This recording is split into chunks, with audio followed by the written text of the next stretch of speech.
Hello అండి, welcome to my channel. ఈరోజు వీడియోలో వెజ్ కీమా ఎలా చేసుకోవాలో చూపిస్తున్నాను. మనం పక్కా కొలతలతో సరిగ్గా వండితే మటన్ కీమాకి ఏమాత్రం తీసిపోదండి ఈ కర్రీ. నేను ఇక్కడ ఈ కర్రీ కోసం సోయా గ్రాన్యూల్స్ తీసుకుంటున్నానండి.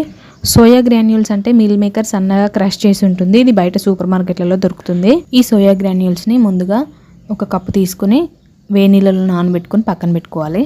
ఈ కర్రీ మనం సేమ్ మటన్ కీమా లాగే వండుతామండి, కానీ అంతసేపు ఉడకబెట్టాల్సిన పని లేదు. పోపులో ఉల్లిపాయలు, పచ్చిమిర్చి చీలికలు బాగా వేగిన తర్వాత అల్లం వెల్లుల్లి పేస్ట్, పసుపు వేసి కలుపుకోవాలి.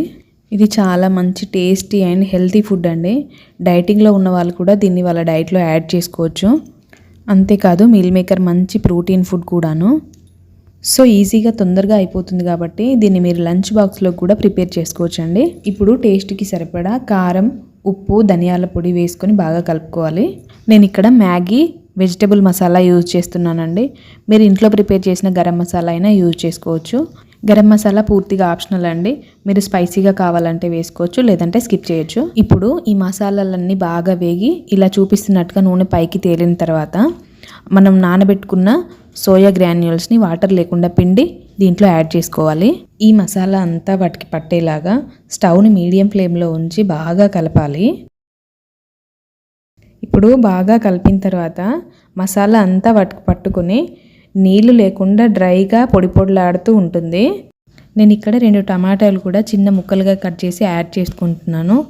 ఇప్పుడు టమాటాలు పూర్తిగా మగ్గే వరకు మూత పెట్టి ఒక 2 మినిట్స్ మీడియం ఫ్లేమ్ పైన ఉడకనివ్వాలి.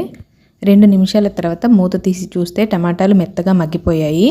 ఇప్పుడు దీన్ని బాగా కలిపి కొద్ది కొద్దిగా వాటర్ యాడ్ చేసుకుంటూ ఎంత కన్సిస్టెన్సీ అవసరం ఉంటుందో చూసుకోవాలి. బాగా గ్రేవీగా అయితే కూడా కర్రీ టేస్టీగా ఉండదండి. నాకైతే 1/2 గ్లాస్ వాటర్ సరిపోయింది. ఇలా వాటర్ యాడ్ చేసుకున్న తర్వాత బాగా కలిపి దానిపైన మూత పెట్టి స్టవ్ని సిమ్లో ఉంచి ఒక 10 నిమిషాలు బాగా ఉడకనివ్వాలి.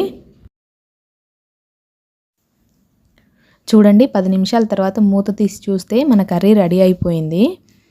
ఇప్పుడు సన్నగా తరిగిన కొత్తిమీరని యాడ్ చేసుకొని స్టవ్ ఆఫ్ చేసేయడం అంతే అండి.